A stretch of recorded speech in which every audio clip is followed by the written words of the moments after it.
प्रियात्मन सप्रेम जय जीव आदि मनीश्वर जोगेश्वर परम पूज्य सदगुरुदेव सिमनी जी का वचनामृत से एक बूंद गृहस्थाश्रम में योग। इसके पहले हम कह चुके हैं कि योग साधन वास्तव में गृहस्थ ही कर सकता है और यह भावना गलत है कि साधु ही योगी होते हैं। साधु वास्तव में उसी को कहते हैं जो योग साध रहा हो। घर द्वार छोड़कर शरीर में राख लिपटे हुए जो बाहर घूम रहा है उसका नाम साधु नहीं है। ऐसे गृहहीन मनुष्यों का नाम साधु इसी जमाने में पड़ गया है। स्कंद पुराण के सत्यनारायण की कथा वाले जमाने में तो साधु एक व्यापारी गृहस्थों को कहा करते थे। इसी साधु का अपभ्रंश साहू है। सच्चे साधु वास्तव में गृहस्थ ही हैं। योग के यम नियम और उसके सब अंगों का पालन भीख मांगे साधु तो कभी नहीं कर सकते। योग के अंगों पर विचार करने से साफ मालूम होता है कि यह गृहस्थों के लिए ही है, गृहहीन भीख मांगो और धूर्त साधुओं के लिए नहीं। पर खेद का विषय यह है कि इस समय भारतवर्ष में गृहहीन रमते साधु ही जोगी और गृहस्थों से बड़े माने जाते हैं। पर हम इस बात को कभी नहीं मान सकते।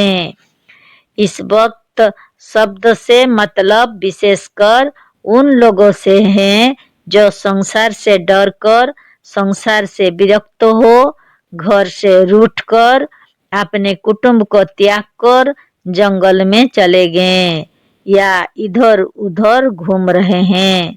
आजकल जंगलों में तो बहुत कम जाते हैं, अधिकतर या तो इधर उधर घुमा करते हैं या एक कुटिया बनाकर उसके इर्द गिर्द 2-4 वृक्ष लगाकर उसी में रहते हैं। बहुत से साधु इन कुटियों में तो दासी और कुछ चेले भी रखते हैं। यदि विचार दृष्टि से देखा जाए तो यह भी एक प्रकार का घर ही है और यह साधु भी गृहस्थों से कम नहीं है। फिर भी ये लोग साधु विरक्त और मायाजाल से अलग माने जाते हैं। साधुओं में कुटी बनाने की जो प्रथा चली है वह भी अर्थ से खाली नहीं है। इसके भी कुछ कारण हैं। संसार गोल है, इसमें घूम फिर कर मनुष्य फिर उसी स्थान पर आ जाता है जहाँ से चला था। गोल होने का प्रमाण भी वही है। इस पृथ्वी के किसी स्थान से रवाना होकर यदि एक ही दिशा को बराबर चले जाएं तो फिर उसी स्थान पर आ जाएंगे जहाँ से कि रवाना हुए थे। किसी तरफ को चलिए, किसी दिशा को जाइए, चलते जाइए, चलते जाइए, अंत में वही आ जाएंगे जिसे छोड़कर आप चले गए थे। ना जाइए, लौट आइए, तब भी वही आ जाएंगे। इस संसार रूपी गोल चक्र से कोई निकल नहीं सकता, कोई अलग नहीं हो सकता। लोग साधु होकर निकल जाते हैं, घर छोड़ देते हैं, घर से भाग जाते हैं पर भागने नहीं पाते। गुस्सा में आकर बिना समझे लोग घर छोड़ देते हैं पर थोड़े ही दिनों के बाद पछताने लगते हैं और अपनी भूल अपना आप स्वीकार करते हैं पर किसी से कहते नहीं है। मनुष्य का यह स्वभाव है कि वह अपनी भूल दूसरों के सामने स्वीकार नहीं करता। हृदय में पश्चाताप करता है पर दूसरों से नहीं कहता। दूसरों से चाहे कहता ना हो पर हृदय से घर की आवश्यकता स्वीकार कर उसको बनाने में लग जाता है। बड़ी कठिनता से इधर उधर से भीख मांगकर घर बनाता है। यह कुटी रूपी घर बनाना मानो उसी पाप का प्रायश्चित है जो उसने बिना समझे बुझे इसे छोड़कर किया था। अब इस घर का नाम घर नहीं रहा जाता, किंतु इसे साधु की कुटिया कहते हैं। भेद यदि कुछ है तो यही कि यह छोटी सी है और ये साधु भी बड़े गृहस्थ नहीं है, किंतु एक छोटे गृहस्थ हैं। गृहस्थ ही साधुओं के बाप है। साधु किसी गृहस्थ का बाप नहीं है। साधु हर तरह से इसीलिए भी छोटे हैं कि उन्होंने उसी वस्तु को फिर ग्रहण किया है जिसे एक बार फेंक दिया था या छोड़ दिया था। इन लोगों ने अपनी अज्ञानता स्वयं स्वीकार की है। वही पिया हुआ पानी त्याग दिया जाता है तो मूत्र कहलाता है। वह फिर ग्रहण कौन कहे, छुआ भी नहीं जाता। संसार एक रण क्षेत्र है। गृहस्थ वे वीर सैनिक हैं जो मैदान में डटे हुए हैं और अपना पुरुषार्थ दिखा रहे हैं। साधु उन कायर पुरुषों में से हैं जो डरकर मैदान से भाग चुके हैं। विचारने से यह भी मालूम होता है कि वे भागने वाले भागकर बच नहीं सके, किंतु प्रकृति के कड़े प्रबंध से पकड़ लिए गए और कैद कर लिए गए हैं। साधुओं को प्रकृति देवी ने भागने के अपराध में ऐसे कारागार में कैद किया है कि यहाँ से उनका इस जन्म में मुक्त होना असंभव नहीं तो कठिन अवश्य है। जिसे छोड़ा था फिर उसी में फंस गए हैं। एक स्त्री को छोड़ा और अब अनेक दासियां हैं, सुहागिनियां हैं और चेलिनियां हैं। मेहनत की कमाई का छोड़ा तो अब दान, धूर्तता और भीख महंगाई की कमाई खाते हैं। पाठशाला, गौशाला, मंदिर और भंडारे के नाम से लोगों को ठगते फिरते हैं। गृहस्थ रहकर छोटा पाप करते थे, अब बड़े पाप में फंस गए। इंद्रियों से लाभ। विभिन्न मजहब, विभिन्न देश और विभिन्न समाज में अलग अलग विभिन्न रूप में पाप पुण्य की कल्पना कर ली गई है। सजीव शरीर से ऐसे कोई ना कोई पाप हो ही जाते हैं। अलबत्ता इस जड़ मेज, कुर्सी तथा कलम दावत ने एक भी अधर्म या पाप नहीं किया होगा। फिर भी ये मनुष्य से बढ़कर नहीं हो सकते। मनुष्य चेतन है, ये जड़ है। मनुष्य ने यदि पाप किया है तो पुण्य भी कम नहीं किए हैं। जो चेतन नहीं, जड़ है, वह यदि किसी मुल्क के सिंहासन पर भी बैठा दिया जाए तो उसके लिए वह कुछ नहीं है। जड़ के लिए स्वर्ग नरक और पाप पुण्य सब बराबर है। चेतन जो कुछ करता है उससे क्रमशः कुछ ना कुछ उन्नति ही होती है। पाप करने वालों को भी संसार का बहुत कुछ अनुभव होता है। उपदेश से कोई विशेष लाभ नहीं होता, पूरा लाभ होता है अपने अनुभव से। अमुक कार्य पाप पुण्य है, इसके कहने मात्र में कोई पाप से अलग नहीं हो सकता, किंतु किसी कर्म को करके उसमें हानि और दुख देखकर वह स्वयं अनुभव कर लेता है कि यह कर्तव्य नहीं है। बहुत से लोग उपदेश मात्र से ही या स्वभाव से ही अधर्म से अलग रहते हैं। इसका कारण भी पूर्व जन्म का अनुभव ही है।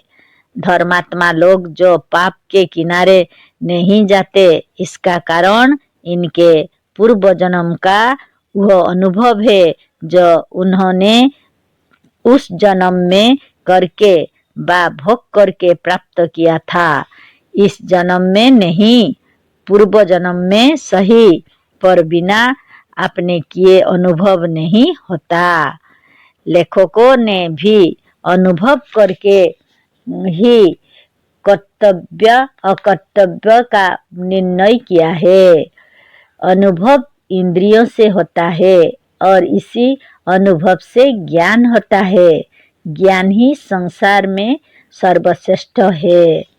इंद्रियों से अनुभव। इंद्रियों को आत्मा ने इसीलिए उत्पन्न किया है कि मनुष्य उससे उत्तमोत्तम अनुभव लाभ कर ब्रह्मज्ञान प्राप्त कर सके। यदि इंद्रियां ना होती तो मनुष्य को किसी प्रकार का ज्ञान ना होता। मनुष्य बिल्कुल जड़ होते। ज्ञान इंद्रियों द्वारा ही होता है। ज्ञानेंद्रियां 5 हैं। 5 इंद्रियों में से यदि किसी के शरीर में एक इंद्रिय की कमी हो तो उसमें ज्ञान की कमी रह जाएगी जो उस इंद्रिय द्वारा होता है। तात्पर्य यह है कि ऐसे मनुष्यों को पूर्ण ज्ञान नहीं हो सकता। मान लीजिए कि एक मनुष्य को आँख नहीं है, अतः इस मनुष्य को वह या उतना ज्ञान नहीं हो सकता जितना कि आँख से होता है। कुछ साधुओं ने आँखों को विषयों की ओर जाते देखकर रुष्ट हो उसे फोड़ डाला है। सूरदास ने भी ऐसा ही किया था। किसी ने किया हो, चाहे छोटा हो या बड़ा, पर ऐसा करना ठीक नहीं है। ऐसा करने से मनुष्य उस ज्ञान से वंचित रह जाता है जो आँखों के रहने से होता है। सूरदास आदि साधुओं की जीवनी से वही उपदेश मिलता है कि घर छोड़ दो और इंद्रियों को काट डालो या फोड़ दो। किसी इंद्रियों को बेकार कर देने वाला अपने ईश्वर को भी मूर्ख सिद्ध करता है। यदि ईश्वर जानता कि यह इंद्रिय इसके लिए हानिकारिणी और व्यर्थ है तो मजहबी विचारों के अनुसार ही ईश्वर उसे वह देता ही नहीं। यदि उसने दिया है तो उसकी आवश्यकता समझकर दी है। अतः यदि कोई अपनी किसी इंद्रियों को बेकार कर देता है तो ईश्वर के काम में हस्तक्षेप करता है, सृष्टिकर्ता को मूर्ख समझता है और अनाधिकार चेष्टा करता है। सूरदास जी के बाकी जीवन में यदि आंखें होती तो और भी ज्ञान प्राप्त कर सकते थे। यदि ऐसे अनुभवी महात्मा के पास आंखें भी होती तो बहुत ही उच्च कक्षा का ज्ञान उपार्जन कर सकते जितना कि उन्होंने किया था और भक्ति से ऊपर उठकर सच्चे ब्रह्म ज्ञान को प्राप्त कर दास से स्वामी हो जाते, दासता से मुक्त हो जाते। कवियों और महात्माओं के लिए यदि आँखों को फोड़ डालना आवश्यक ही होता तो महादेव, व्यास, वाल्मीकि, कालिदास, शंकराचार्य और तुलसीदास आदि भी अपनी अपनी आँखों को फोड़ डाले होते। ईश्वर यदि स्वामी है तो अपने सेवक से अंधा होने के कारण प्रसन्न ना होगा। कोई भी स्वामी यथाशक्ति अंधे को नौकर रखना पसंद नहीं करेगा। ईश्वर यदि पिता है तो यदि उसका बालक मूर्खता से अपनी आँख फोड़ डाले तो वह प्रसन्न कभी नहीं होगा, उल्टा सुनने पर अप्रसन्न होगा। ईश्वर यदि भक्तवत्सल है तो अपने भक्तों की आँखों की रक्षा अवश्य चाहेगा। कोई हो अपने प्रेमी को अंधा ना होने देगा। तात्पर्य यह है कि किसी इंद्रिय का नाश करना किसी तरह से अच्छा नहीं है। जो इंद्रियों बेकार कर दी गई है उसके जीतने में कौन सी वीरता है। आंख फोड़कर आंख के विषयों को जीत लेना कोई बड़ी बात नहीं है। नपुंसक यदि कहे कि हम बाल ब्रह्मचारी हैं तो उसका यह कथन व्यर्थ है। नपुंसक होकर ब्रह्मचारी होने में वीरता नहीं है, विवशता है। ऐसे पुरुष पुरुष ही नहीं है। ब्रह्मचारी, साधु और जितेंद्रिय होना तो कठिन है। अशक्त होने पर जो दूसरों को नहीं सताता उसकी प्रशंसा नहीं है। प्रशंसा उसकी है जो शक्ति रहते भी किसी के साथ अन्याय नहीं करता। शत्रु के साथ लड़कर उसे युद्ध में परास्त कर जो विजयी होता है वही विजयी है। गृहस्थ अपनी सारी इंद्रियों को लिए हुए विषय से युद्ध करता है और साधु विषयों के सामने से भाग जाता है। साधुओं का यह कहना ठीक है कि इन लड़ने वालों में से अधिकतर परास्त होते हैं। इन गृहस्थों में विजय लाभ करने वाले बहुत कम निकलते हैं। पर इसे क्या गृहस्थों की लड़ाई दंगल की कुश्ती व लड़ाई नहीं है, किंतु यह घर के अखाड़े की लड़ाई है। यहाँ गिरने या लुढ़क जाने से अप्रतिष्ठा नहीं होती। मनुष्य यहाँ जितना ही गिरेगा पुष्ट होगा। अभ्यास करने वाला व लड़ने वाला यदि गिर रहा है तो पुष्ट होने के लिए, कमजोर होने के लिए नहीं। गिरने से मनुष्य पुष्ट होता है, बलवान होता है और ऐसा हो जाता है जिससे अधिक ना गिर सके। हम भी मानते हैं कि अखाड़े के किनारे रहने वाला नहीं गिरता, पर इस ना गिरने वाले से अधिक बलवान अखाड़े का गिरने वाला ही होगा। गिरने के डर से जो अखाड़े से किनारे रहेगा वह कभी पुष्ट नहीं हो सकता। गृहस्थों का यह घोर संसार रूपी मैदान में एक अखाड़ा है। गृहस्थ इसी में नित्य लड़ने का अभ्यास करता है। अभ्यास करते समय गिरते भी हैं, पर स्मरण रहे कि यही गिरने वाला गिरते गिरते अंत में एक बहुत बड़ा पहलवान हो जाता है। साधु उन लोगों में से हैं जो गिरने के डर से अखाड़ा छोड़कर भाग गए हैं। अब पाठक स्वयं विचार कर ले कि साधु बड़े हैं व गृहस्थ। जो अखाड़े में नहीं लड़ता उसे भी कहीं ना कहीं लड़ना ही पड़ता है। जो युद्ध के मैदान में नहीं मरता उसे भी मरना ही पड़ता है। पर वीरता किसमें है, भागकर मरने में या लड़कर मरने में? भागकर मरने में कभी वीरता नहीं है। वीरों के उच्च सिद्धांत को मानने वाले कायर और नपुंसक नहीं समझ सकते। इंद्रियों के रहने पर मनुष्य का विषयों के साथ युद्ध होता ही रहता है। इस युद्ध में मनुष्य को बहुत ही सतर्क और होशियार रहना पड़ता है। परिश्रम भी खूब करना पड़ता है।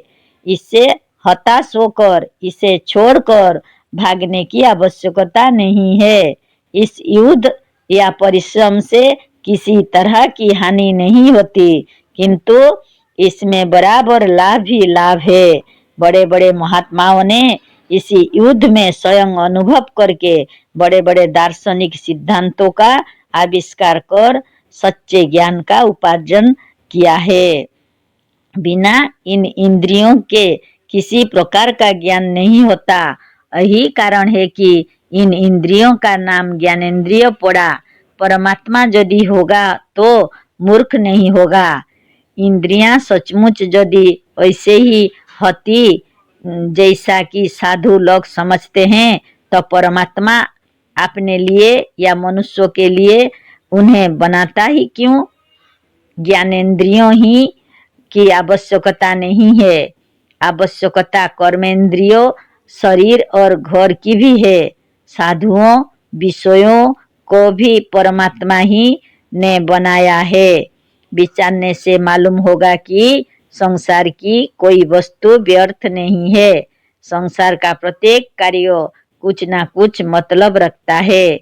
हमारे लेखों में परमात्मा से मतलब आत्मा या उच्च कक्षा की आत्मा से ही है, मजहबी ईश्वर से नहीं।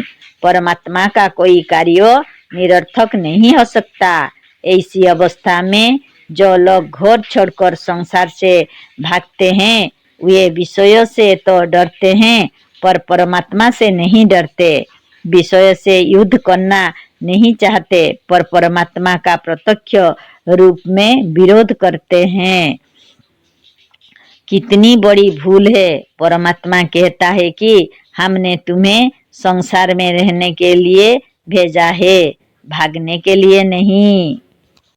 अच्छा, अब दूसरी तरह से विचार कीजिए। क्या जो लोग परमात्मा की आज्ञा के विरुद्ध भागना चाहते हैं वे क्या सचमुच भाग पाते हैं? क्या वे अपने प्रयत्न में या भागने में सफल होते हैं? कभी नहीं। संसार से भागकर भी संसार में रहते हैं, घर से भागकर भी घर में ही रहते हैं, विषयों को छोड़कर भी विषयों में ही लिप्त रहते हैं।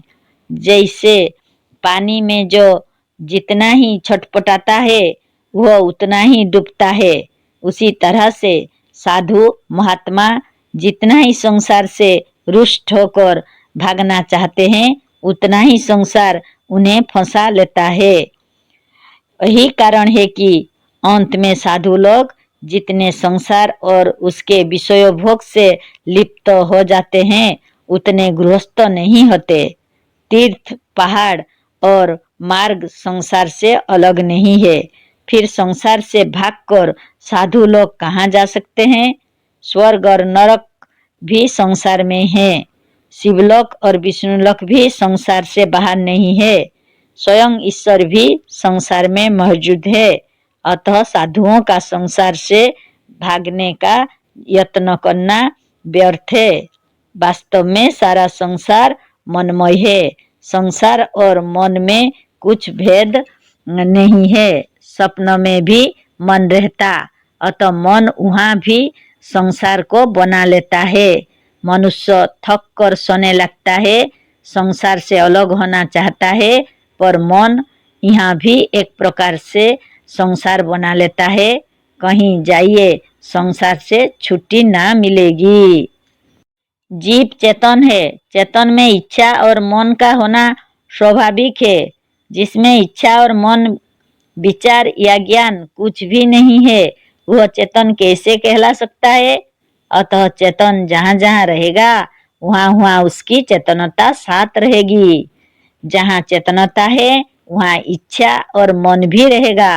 मन के रहने से संसार भी साथ रहेगा, क्योंकि मन चाहे तो एक क्षण मात्र में हजारों ब्रह्मांड बना सकता है।